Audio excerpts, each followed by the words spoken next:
DJ Hugotera. Magandang araw po sa inyo. Ganon din po sa inyong mga tagapakinig at manonood. At mga taga-subaybay. DJ Hugotera, talaga naman labis akong humanga sa iyong kagalingan. Maraming salamat at may programang ganito sa TikTok Live. Kaya naman, hindi na ako nagdalawang isip at agad akong nagpadala ng liham sa iyo para ibahagi ang kwento ko. DJ Hugotera, ako nga po pala si Michelle Nacua, 26 years old, taga Toledo City. Nung bata po ako ay naranasan kong mahalay ako ng sarili kong ama. Hindi ko lubos maisip na ang sarili ko talagang ama ang gagawa pa nun sa akin, na siya dapat ang superhero ko. Madalas po ang panghahalay sa akin. Hindi ko naman po masabi kaagad sa aking ina dahil lagi akong tinatakot ng aking ama na papatayin niya ang aking mga kapatid. Kapag ako ay nagsumbong, dahil sa mahal ko ang aking mga kapatid at murang isip pa ako, ay hindi ako nagsumbong sa mga magulang ko.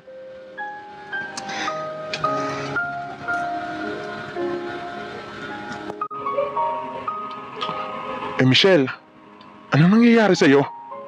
Kanina ka pa tulala. Michelle! Michelle! Uy! Kapatid! May problema ba? Wala kuya. May problema ba?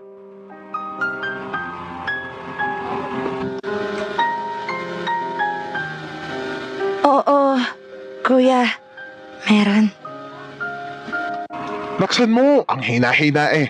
Ano nga? May problema ka ba?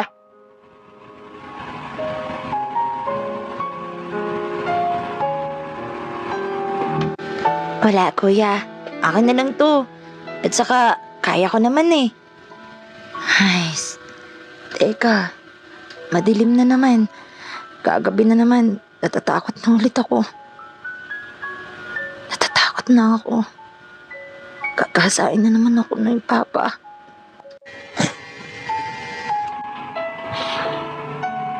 Ay Michelle, tulala ka na naman. Kuya, ano na naman ba? Sabi ko, kami dadalaw muna ka ni mama kay lola. May iwan ka muna namin dito. Ikaw na ang bahala sa iba nating kapatid ha. Si ate ay nasa school pa. May iwan ka muna talaga dito. Ikaw na bahala sa buso nating kapatid. Kuya, sama na lang ako. Kuya, sama mo na lang ako, please.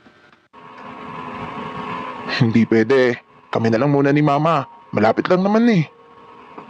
Kuya, sama mo na ako. Sama mo na ako, please, kuya. Natatakot ako. Saan ka ba natatakot? Ang laki-laki mo na. Ilang taon ka na. Tapos natatakot ka pa rin? Di ka naman kakainin ng multo eh. Sige na nga kuya, ako na lang dito sa bahay. DJ Hugotera, takot na takot po ako. Takot na takot po ako noon na lagi nga maiwan. Dahil lagi nga po akong ginagapos ng aking ama at ginagawa ang nais niyang gawin, ang pagsamantalahan ako. Isang gabi, habang tahimik ang paligid at tulog ang aking mga kapatid, ako ay nakaramdam ng kapahamakan sa aking paligid.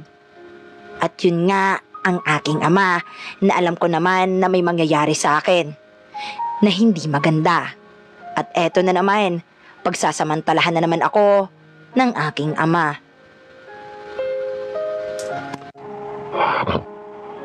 Natutulog na naman si Michelle.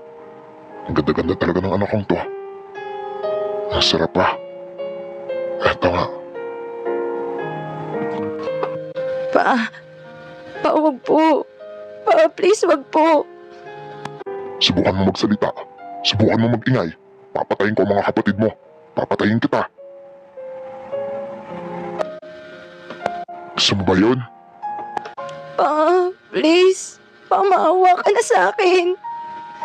Hindi po, Papa. Hindi ko po gusto pero parang awa niyo na po, Pa. Wag po. Tama na po. Gagawin ko sa'yo ang gusto kong gawin. Tumahimik ka kapag narinig ka ng iyong mama. Manakit! Ma, please, wag. Ayoko po. Ma, masakit po. Papa.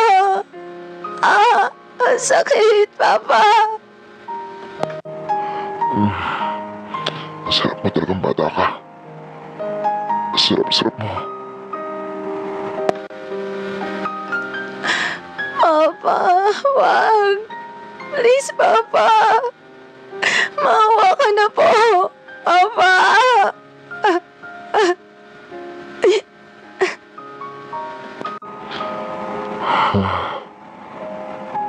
Yan, nasarapan ka din naman eh. Bukas ulit. Bukas susuguin ko mga kapatid mo.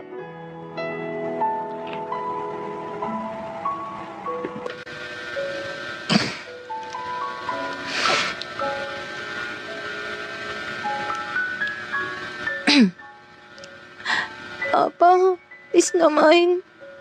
Huwag na po. Siya pong papatay ng mga kapatid ko. Dapat nakikinig ka lang sa sinasabi ko. Tama na, please. DJ Hugotera. Parang bingi ang aking ama. Hayok na hayok sa aking laman. Halos madiri ako sa aking katawan noon. Kinasusuklaman ko ang aking ama kahit bata pa lang ako. Gusto kong magsumbong, subalit tinikom ko ang aking bibig. Hanggang sa isang araw, di ko na kinaya. Nagsumbong na talaga ako sa aking ina na ang ginagawa ng aking ama ay hindi maganda. Subalit di siya naniwala sa akin. Pinagalitan pa ako at sinabihan niya akong sinungaling. Ma. Oh, Michelle, ano yun anak? Ma, si Papa po. Oh, ano anak? Ano si Papa mo? Anong nangyari? Ma, pinagsasamantalahan ako. Kinagahasa ako, Mama. Ma, tulungan mo ako. Tulungan mo po ako, Ma. Ma, pag tulog kayo, pag wala kayo, pinagsasamantalahan ako ni Papa. Ano ba yung sinasabi mo? Ma, totoo po ang sinasabi ko. Matulungan mo ako. Tulungan mo ako. Huwag mo akong iwan palagi. Huwag mo akong pabayaan. Ma, tuwing gabi. Pag natutulog kayo, tinututukan niyo ako ng kutsilyo. Hindi sinasabing papatayin kayo at papatayin ako. Ma, pakinggan mo naman ako. Pakinggan mo naman ako, Ma. Pagod na ako. Ang sakit-sakit na.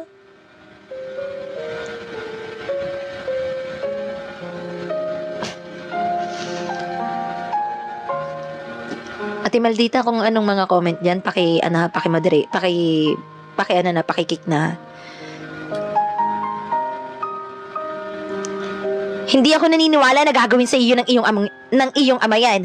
Nagsisinungaling ka lang. Sulong, wag mo akong istorbohin dito. Pero Mama, tunay naman po eh. Sana naman paniwalaan niyo ako. Ma, takot na po ako.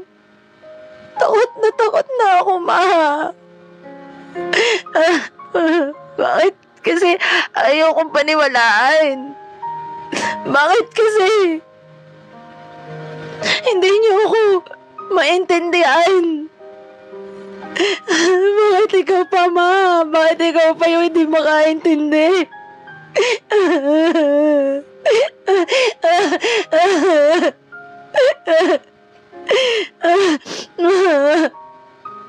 Sa halip na ikaw yung makaintindi sa akin, hindi mo pa ako naiintindihan.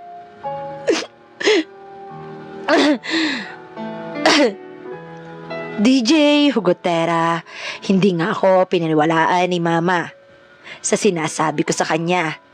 Sarado ang utak niya, Kaya naman, umiyak lang ako ng umiyak. Naisip ko na walang magsasalba sa akin kaya umiyak lang ako ng umiyak. Sino ba ang makakatulong sa akin ito? Sino bang tutulungan ako? Natatakot na ako. Bakit ba ayoko paniwalaan ni Mama? Anak niya naman ako. Bakit ayaw niya makinig sa akin? Bakit akala niya nagsisinungaling pa ako? Sana siyang higit na nakakaunawa, subalit wala.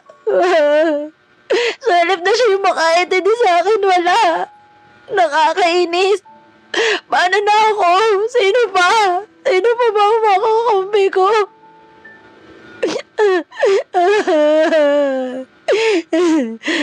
Andiyan na si Kuya. Kailangan ko tanggalin yung luha ko. Kailangan ko na tanggalin yung luha ko. Baka makita ni Kuya.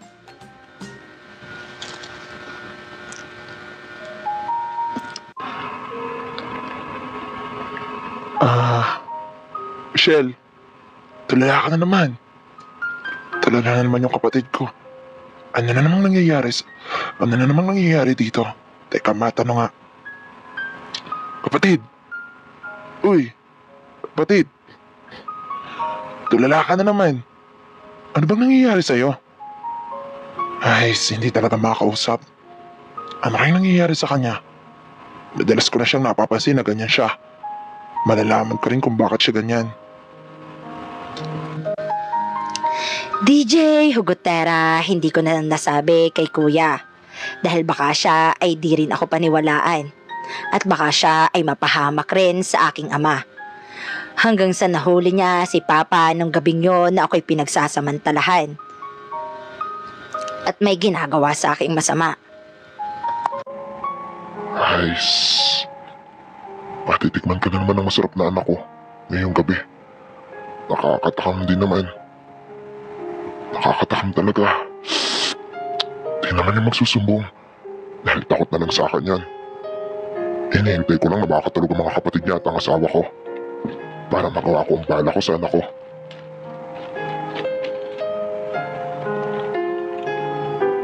Tama. Siyempre natulog na. Gagawin ko ng bala ko. Pa? Oo. Ako ulit. Alam mo na ang gagawin mo. Oo.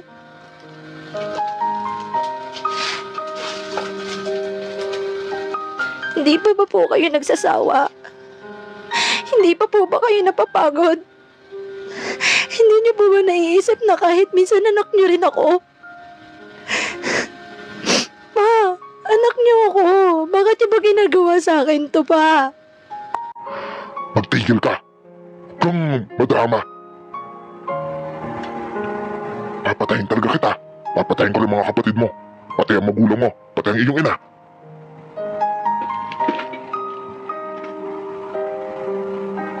Kaya ibigay mo na sa akin yung ginugusto ko.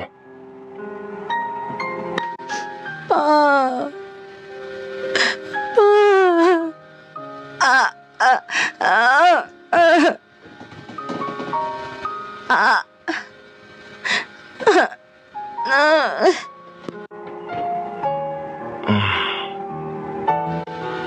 Ah.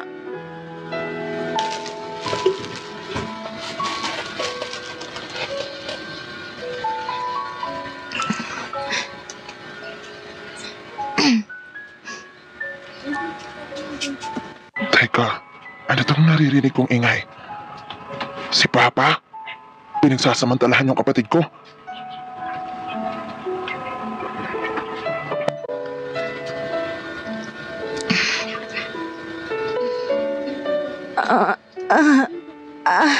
Papa. Papa. Aray. Ah.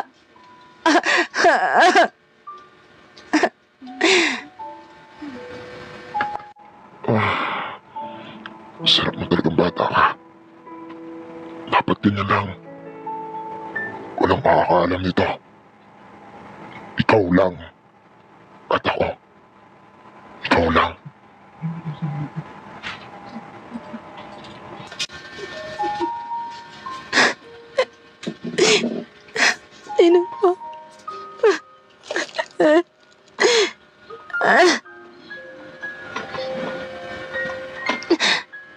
Sakit.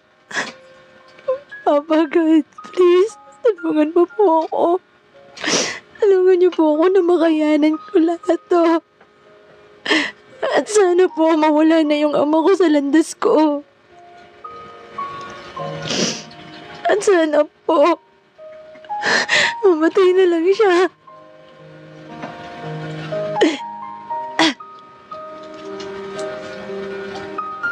Kawawa na pala yung kapatid ko.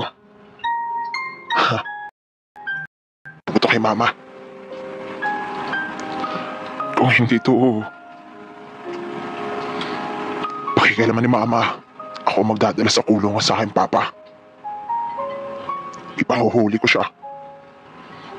Kaya pala ganun yung kapatid ko. Sama-sama kong kapatid. Sana naagapan ko to. Ngayon, naghihirap yung kapatid ko. Naghihirap ang damdamin. Kawawa talaga siya.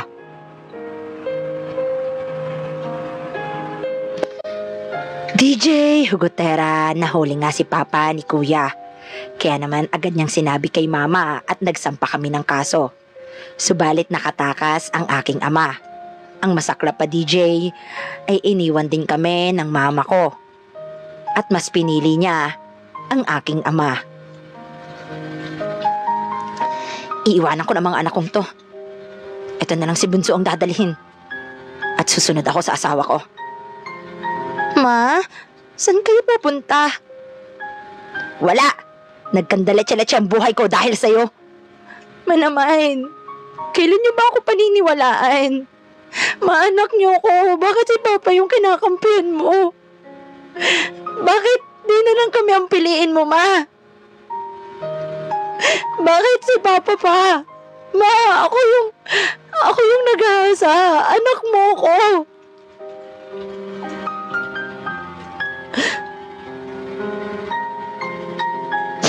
Tapos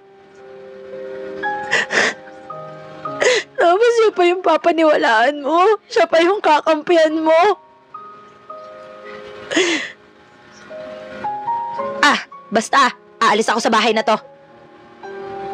Aalis ako rito. Bahala ka na sa buhay mo.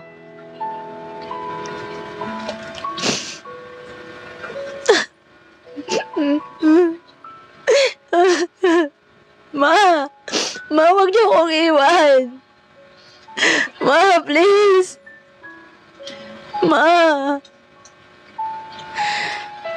DJ Hugotera, iniwan nga kami ng mama ko at mas pinili niya ang papa namin. Dahil mas pinili ni mama ang papa namin, kaya nagkawatak-watak kaming magkakapatid. At yung kapatid ko na 2 babae ay may asawa na. Tapos ang kuya ko ay nasa lola ko. At ako, mag-isa lang. Halos gumuho ang mundo ko nung magkawatak-watak kami.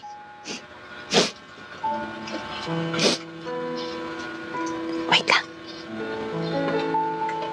Patalastas lang.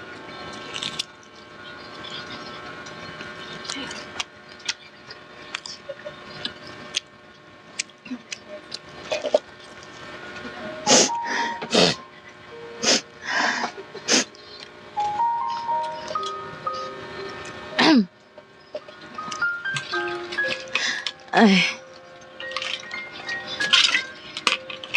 Nag-isa na lang ako. Sinong kalampi ko? Sino ang matitira sa akin? Wala na si mama. May asawa na sina ate. Tapos, si kuya na kay lola. Hindi naman kaya ni lola na 2 kami. Ako na lang yung maiiwan. Paano na ako? Anong gagawin ko? Ang sakit-sakit, wala si mama, wala si kuya, wala na si na ate. Ako na lang, bakit? Bakit ang unfair ng mundo? Bakit sa akin nangyari to? Bakit ako pa? Ang bata-bata ko pa. Ayoko nang mabuhay. Bakit kailangang iparana sa akin agad yung ganito? Ayoko na. Wala na rin naman akong silbi. Wala na rin naman silbi ang buhay ko. Mas maiging tapusin ko na lang to.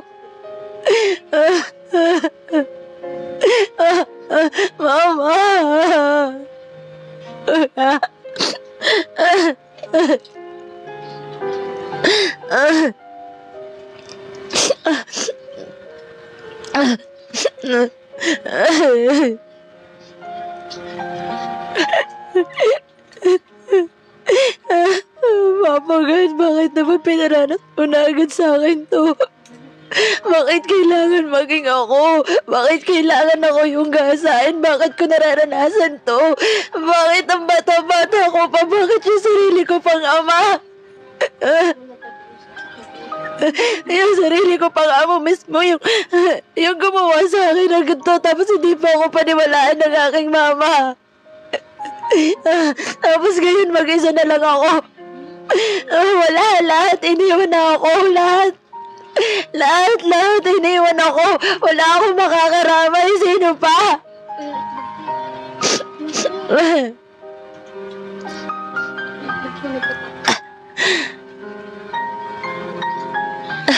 Makuha na lang hanap na lang ako ng pangkitil sa buhay ko para matapos na to. Para mawala na to. Para mawala na ako sa mundong to. Para wala nang sala. Wala na din naman silbi yung buhay ko. Kasi wala na naman ako eh. Wala ang ina ko. Wala ang kuya ko. Wala ang kapatid ko. Tanging ako lang. Hindi ko kaya. Kaya mas mabuti pang tapusin ko na lang tong buhay na to. Teka, saan ba nakalagay yung blade? Pawakasan ko na rin to. DJ Hugotera, minabuti kong tapusin ang buhay ko ng mga panahon na yon. Dahil piling ko mag-isa lang ako. Nadatingan ako ng aking tiyahin at ako ay nakitang walang malay sa isang sulok ng aming bahay. Kaya naman agad silang nataranta nang makita ako nga nakalupasay at walang malay. Agad akong sinugod sa ospital at binigyan ng lunas. Pagkaraan ng ilang araw na pamamalagi ko sa ospital, ako ay kinuha ng DSWD at dun ako kinupkop. Sa tagal ng mahabang panahon, DJ Hugotera, na-discharge ako sa DSWD kasi hindi ako pwedeng magtagal sa poder nila. Kaya naman kinuha ako ng aking auntie at doon muna ako pinatira. Kasi 16 years old pa lang ako noon. Wala na akong babalikan bahay. Kasi yung bahay namin ay sira na.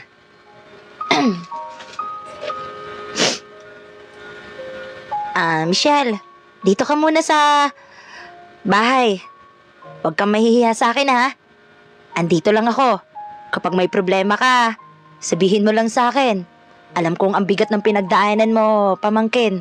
Pero kakayanin mo. Opo, tita. Thank you so much po. Dahil hindi niyo po talaga ako pinabayaan. Tita, maraming salamat po. May isa pa rin parang tao na masasandalan ko.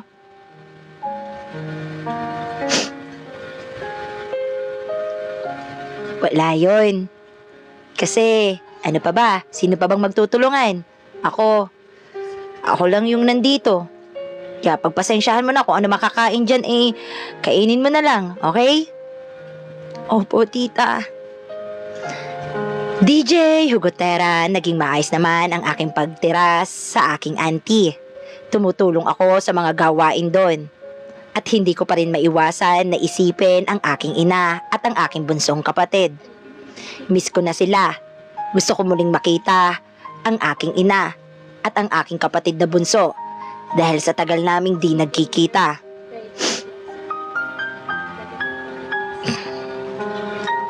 Guys, huwag kayong mag-alala, may second story tayo.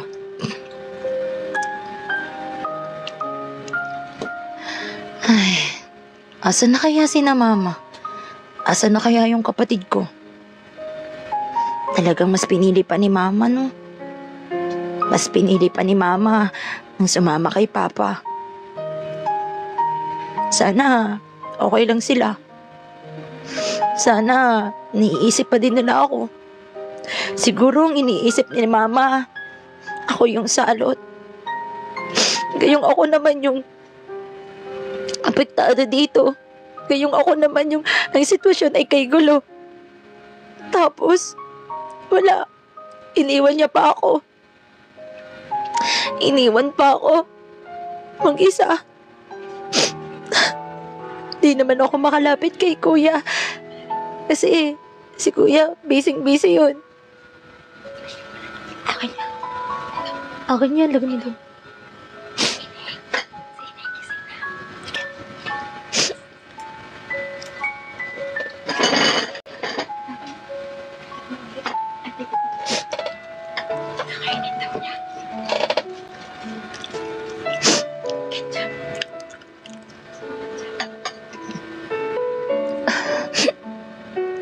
Ano bang gagawin ko?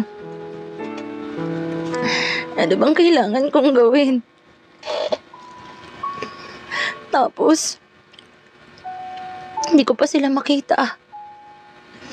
Naiisip ko pa rin sila. Hindi naman kasi mawawala sa isip ko yung nangyari. Andito pa rin yung sakit. Andito pa rin nakaukit. Nakaukit pa rin yung sakit na nilikha ng aking ama. Tapos ang masakit doon, yung siya na yung may kasalanan. Yung siya na mismo ang nambiktima. At akong biktima yung naiwan. At nakalaya pa yung aking ama.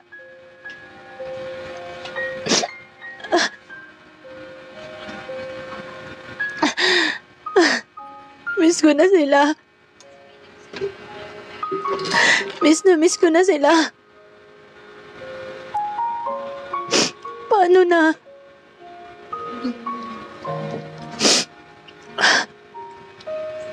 Apagad, alam ko po na makasalanan ako. Alam ko po na sa sitwasyon kong to, kayo po yung malalapitan ko.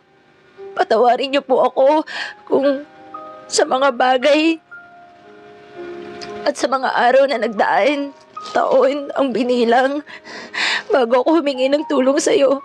Kasi Papa God,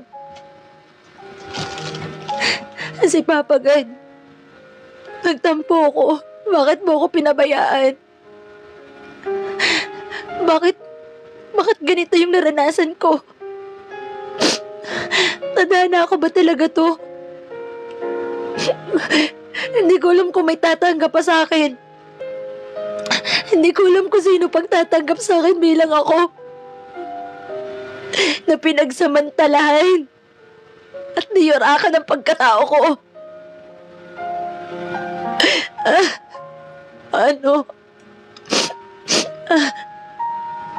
Sana po, Papa God, ipadala niyo po yung tamang tao. Tamang tao na tatanggapin ako. Tamang tao na sa akin ay magmamahal ng gusto. Para naman may makasama na ako. Para naman hindi na ako nag-iisa. Ang hirap na yung sitwasyon ko, Papa God. Yung naaalala ko lahat. Parang halos mabaliw ako gabi-gabi sa kaiisip kung bakit nangyari.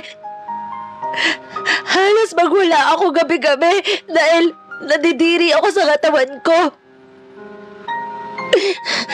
Halos magwala ako gabi-gabi kasi naiisip ko yung kahayupan na paghahalay sa akin ng amain ko.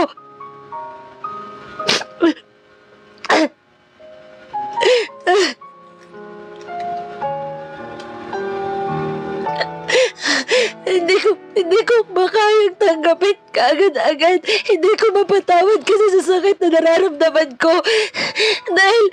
Dahil ako yung biktima, Papa God. Ako yung nabiktima ng aking ama. Kaya gustuin ko magpatawarin para makalimutan ko na yung sakit. Pero hindi pa rin. Hindi ko pa rin kaya.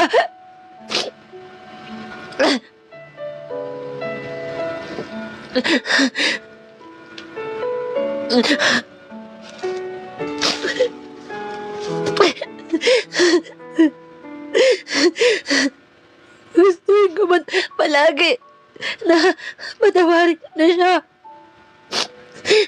Gustuin ko man na makita yung aking ina, yung aking kapatid na nawala. Pero parang ako pa yung may pagkakamali. Parang ako pa yung may kasalanan sa lahat. Parang ako pa yung malas.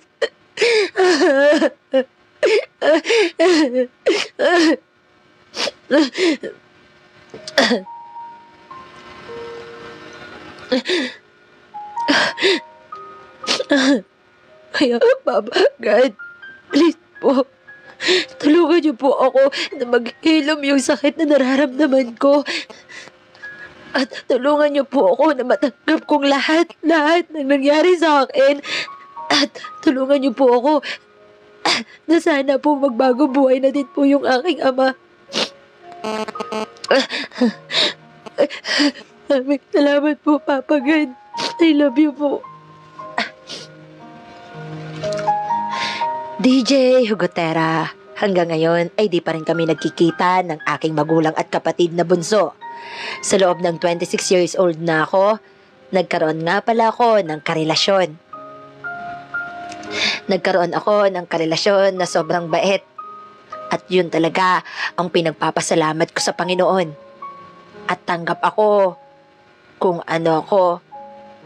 At tanggap niya ako kung ano ako. At tanggap ko rin naman siya bilang siya. Dahil DJ Hugotera, isa po siyang lesbian.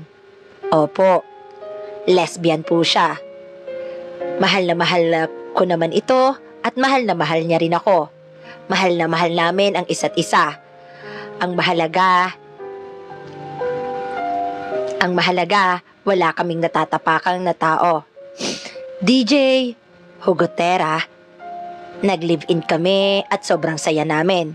Sa totoo lang, kahit ganito ako ay madaming nagkakagusto sa akin. Ngunit mas pinili ko siya.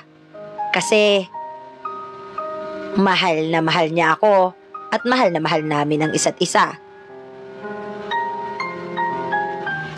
Sa ngayon ay 6 years na kaming magkarelasyon. Siya yung dumadamay sa akin through ups and down. Hindi ako nagsisisi na siya ang minahal ko. Basta di kami magkakahiwalay, dalawa ng aking mahal. DJ Hugotera, nagkaroon kasi ako ng takot sa mga lalaki nang dahil sa pangyayari sa akin nung bata pa ako. Na hanggang ngayon ay dala-dala ko pa rin ang sakit at pait. Dahil naiwan ako ng aking ina. Ang nais ko lang ngayon ay makita ang kapatid kong bunso. Dahil sa pulbata ay di ko nakita. Sana makita ko na sila. DJ Hugotera, sa ngayon naman ay ayos ang aking pamumuhay sa piling ng aking minamahal. Kaya naman, dito ko natatapusin ang aking liham. Maraming salamat po at sana may ere niyo po ito sa inyong programa. Enjoy always and God bless to your program.